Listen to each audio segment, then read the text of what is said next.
Hey boys and girls, this week's activity is called Simply Striking, as in strike a pose.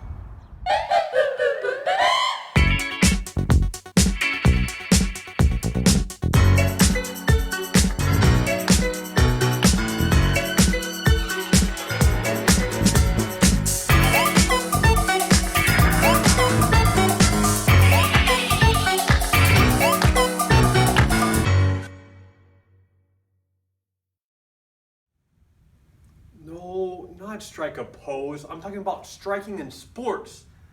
As in tennis, you strike the ball with a racket. Or volleyball, you strike the ball to get it over the net. Or baseball or softball, you strike the ball with your bat. Or in hockey, you strike the puck with your blade. Or in golf, you strike the ball with the club. That's the kind of striking I'm talking about. Let's do a few at-home versions of striking.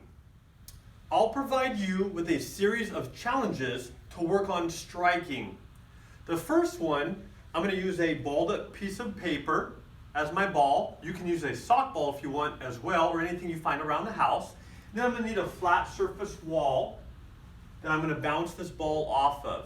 So I'm going to strike the ball with my dominant hand. That means the hand that I write with.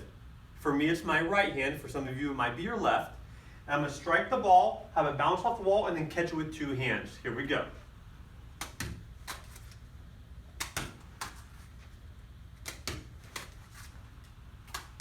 Then I can switch to my non-dominant hand.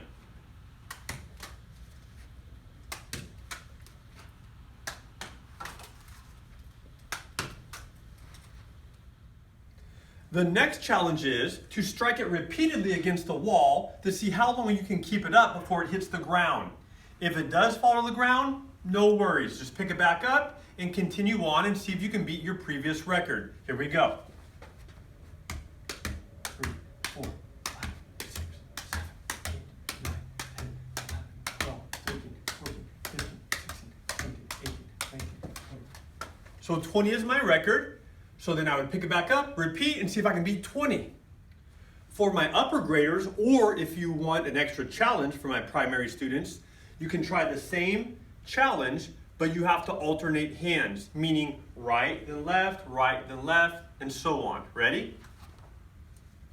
4, 5, 6. So I got 6, and I would try to improve upon that. The next challenge is the overhead or overhand strike.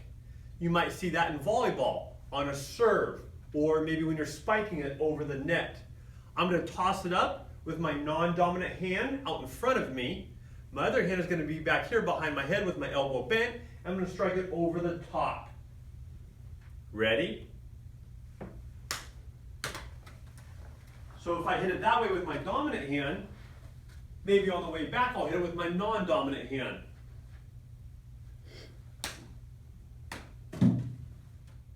The next one, you're going to need a partner. Are you ready, Mr. Solorzano? We're ready. Okay, so I'm going to have to hit a moving target. So he's going to underhand toss me the ball, and I'm going to have to strike it as if it were a baseball or a softball, but I'm going to use one hand. Hey, batter. Ow! Mr. Rothwell, that wasn't nice!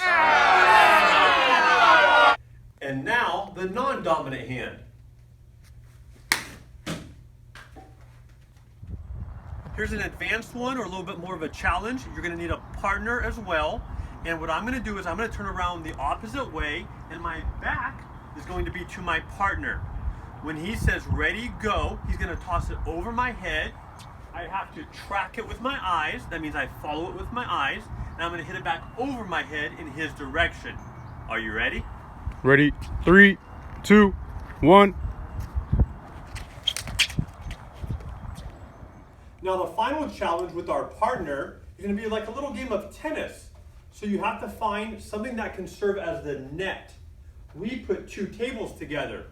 So it might be some chairs for you, different boxes, maybe you have a table. So just look for things around your house or in your backyard. Now, the objective is, I'm not trying to work against him, I'm trying to keep the ball up in the air as is he. We don't want it to hit the ground, so we're going to work as a team right now. When you serve it, you must serve it underhand and it must go in an upward trajectory. And when we're playing the game, we're not trying to spike it on each other to make it hit the ground. We want to keep it up. We're working together.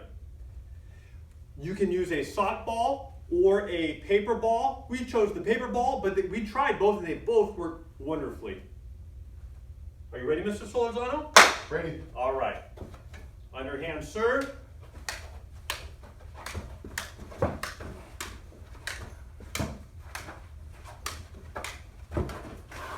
Okay, we kept it up several times. I wasn't counting, to be honest. Okay, here we go.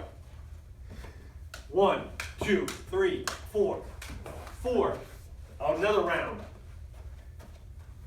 1, 2, 3, 4, 5, 6, 7, 8, 9. Now he's going to serve.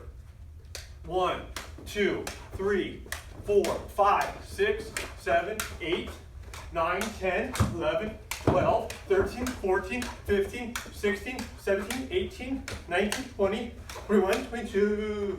I should hit it again. So that was our record. Was it a great workout? Great workout. And great for the hand-eye coordination as well while working on striking skills. Have fun with it.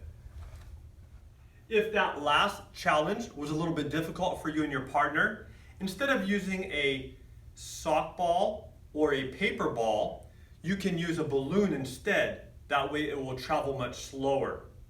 So that concludes our lesson on striking skills. I gave you a lot of different challenges that you can attempt at home, and feel free to be creative with your own ideas as well. Have a fantastic week, and thank you, boys and girls.